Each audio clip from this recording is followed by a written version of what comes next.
তো এখন আমি বলবো যে অ্যানিমেশন মুভি সিনটা একটু ভালো, তাও একটু ভালো। আমি কেন বলবো, কারণ মানুষ এখন অ্যানিমে দেখে।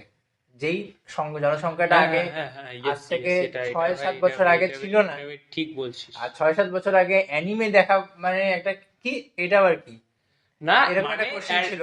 এখন হচ্ছে এমন হয়ে গেছে যে পরীক্ষার এক্সামে জুজুৎসু কাইসেন তাহলে থেকে কোশ্চেন আসছে, জুজুৎসু কাইসেন নারুটো থেকে কোশ্চেন আসছে, তাহলে ইন্ডিয়াতে তাও। তাহলে তার মানে এই মানে এটা ট্রানজিশনটা বুঝতে লেভেলের। হবে যে এইটা কি দেখছিস থেকে এটা তুই দেখিস না, এই যে একটা ট্রানজিশন আমাদের ইন্ডিয়ান সোসাইটিতে চলে আসছে। হ্যাঁ। যে হ্যাঁ তুই অ্যানিমে দেখিস না, এই যে বাচ্চাদের মধ্যে এই বিষয়টা আমি দেখছি, খেয়াল করেছি অনেক। হুম হুম মানে হুম এখন অ্যানিমের সঙ্গে এই যে টাচটাই সোশ্যাল মিডিয়া ইন্টারনেটের হুম হুম দরুনে, হুম সেটার জন্য মানুষ এখন মুভি দেখে। হুম হুম যেরকম হুম। হচ্ছে অ্যানিমেশন মুভি হলিউডের আমরা প্রচুর হ্যাঁ হ্যাঁ, আগের অবশ্য থেকেই না, অবশ্য কত অবশ্যই। ফেমাস মুভি, কার্স, তারপরে টয় স্টোরি, হ্যাঁ হ্যাঁ। তার এই সিরিজগুলো, ডিজনি পিক্সারের যে সিরিজগুলো, আপ, হুম হুম এগুলো তো লেজেন্ডারি মুভি। হুম হুম ঠিক আছে, হুম। এগুলোর সঙ্গে আমরা ছোটবেলা থেকে ওয়াকিবহাল। তারপরে টম এন্ড জেরির কিছু মুভি। টম এন্ড জেরি মুভিগুলো, হ্যাঁ সেগুলো তো সাইড মুভিজ আছেই অনেক, হ্যাঁ প্রচুর হ্যাঁ, মুভি। ওটাই আর কি।